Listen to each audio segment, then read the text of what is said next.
நல்ல பழுத்த வாழைப்பழம் இருந்துச்சுன்னா ஸ்கூல் விட்டு வர குழந்தைங்களுக்கு இது போல செஞ்சு கொடுங்க. நல்லா விரும்பி சாப்பிடுவாங்க. இதை செய்கிறதுக்கு இந்த மாதிரி குட்டி குட்டியாக இருந்துச்சுன்னா 8 வாழைப்பழம் எடுத்துக்கோங்க. பெருசாக இருந்துச்சுன்னா 2 எடுத்துட்டு மிக்ஸி ஜாரில் சேர்த்துட்டு கூடவே 2-3 ஏலக்காய் சேர்த்துட்டு நல்லா நைஸாக அரைச்சிட்டு ஒரு பக்கமாக வச்சுக்கோங்க. இப்போ அடுப்பில் ஒரு கடாய் எடுத்து வச்சுட்டு 2 ஸ்பூன் நெய் இல்லைனா வெண்ணெய் சேர்த்துருங்க. கூடவே அரைச்சி வச்சிருக்க வாழைப்பழம் எல்லாத்தையுமே சேர்த்துட்டு நல்லா வதக்கி விட்டுக்கோங்க. இதோட 1/2 டீஸ்பூன் மஞ்சள் பொடி சேர்த்துக்கோங்க. கலருக்காக தான் சேர்த்துக்கிறேன். உங்களுக்கு விருப்பம் இல்லைன்னா நீங்கள் மஞ்சள் பொடி சேர்த்துக்காம கூட செய்யலாம். இப்போ மஞ்சள் பொடியோட பச்சை வாசனை போகிற வரைக்கும் நல்லா வதக்கி எடுத்துருங்க. இதோட 1 கப்பு தேங்காய் துருவலும் சேர்த்துட்டு ஒன்று சேர வரைக்கும் நல்லா வறுத்துருங்க. தேங்காய் வறுபட்டதுக்கு அப்புறமா 1 கப்பு ரவையும் சேர்த்து இதை நல்லா வறுத்துருங்க. ரவையும் வறுபட்டதுக்கு அப்புறமா நல்லா காய்ச்ச பால் 2 கப் அளவுக்கு பாலை சேர்த்துட்டு பால் வத்துற வரைக்கும் தீயை நல்லா குறைச்சி வச்சு இதை கலந்து விட்டு வேக வச்சுக்கோங்க.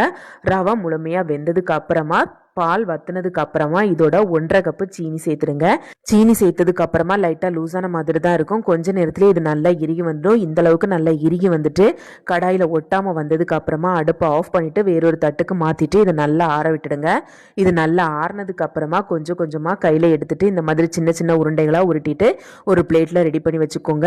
இப்போ இது எல்லாமே இருக்கட்டும். இப்போ மறுபடியும் அடுப்புல ஒரு கடாய் எடுத்து வச்சுட்டு 2 ஸ்பூன் வெண்ணெய் இல்லைன்னா நெய் சேர்த்துக்கோங்க. கொஞ்சம் விரிஞ்ச கடாயை பார்த்து எடுத்துட்டு உருட்டி வச்சிருக்க உருண்டை எல்லாத்தையுமே சேர்த்துட்டு கொஞ்ச நேரம் பொரிய விட்டுடுங்க. லைட்டா செவந்ததும் அடுத்த பக்கமா திருப்பி போடுங்க. இது போல எல்லா உரங்களும் செவந்து வர வரைக்கும் திருப்பி போட்டு பொரிச்சு எடுங்க.